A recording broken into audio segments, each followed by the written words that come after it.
Hello, classmates. This is Tia Townsend again with our Unit 7 discussion, which is the core value of our class, which is communication. So, the Oxford Dictionary defines communication as a noun. The definition is the imparting or exchanging of information or news. The second definition is means of sending or receiving information, such as through phone lines or computers. Some similar words that mean the same thing as communication would be transmitting, imparting, conveying, and reporting, which reporting would lead us into why communication is the core value of nursing. It comes right back down to the simple fact that nurses have to report off to each other on their patients to have a continuality of care. The incoming nurse must know what's going on with the patient, what tests have been performed, what diagnostic results we've gotten, how the patient's eaten, how they've slept, how they're feeling, what's their pain level. All of that falls under the umbrella of communication that one nurse must have with another nurse. Now, that being said, just because nurses need to communicate doesn't mean that we have to not communicate with others. Communication is a very, very central part of nursing.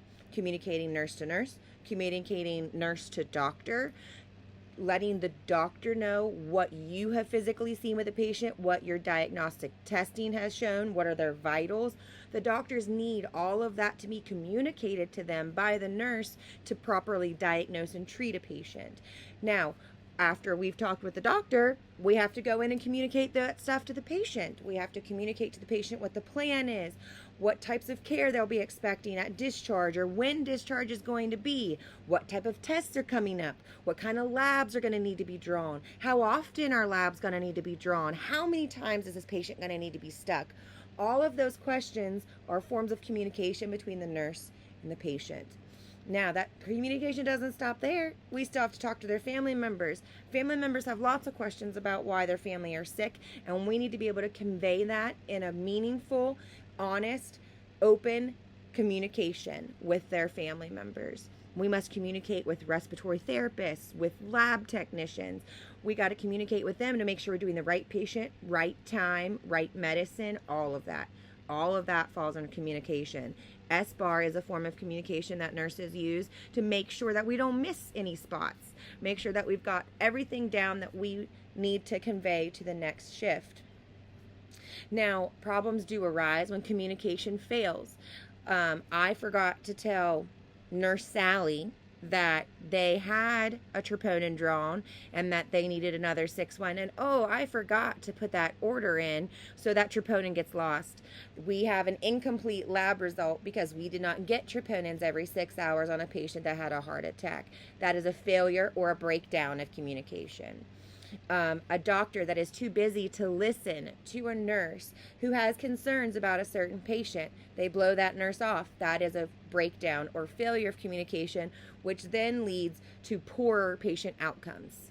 So good, effective communication leads to improved patient outcomes. We all know this. We all know how to communicate. We just have to make sure that we communicate effectively always and keep the patient at the center of our care. Now, we also need to be able to help our patient communicate their concerns. Sometimes patients are intimidated by their doctors, or they just don't know how to speak to their doctors.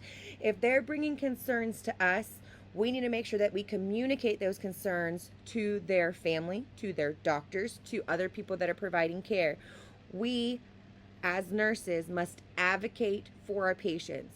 And advocation for patients includes communication. We have to be able to communicate in a clear, consistent way. Now, we might not always get the forms of communication back that we find pleasing, so we must learn to keep calm even during confrontational communications with doctors, with patients, with family members. If we stay calm, they will stay calm, and information gets passed and not missed because emotions come into play. So if you can keep communication at the center of your nursing care, it's always going to bring better patient outcomes. So thank you, class, for taking your time to listen to this. I enjoyed this semester with you, and I hope everyone has a great rest of their education. Thanks.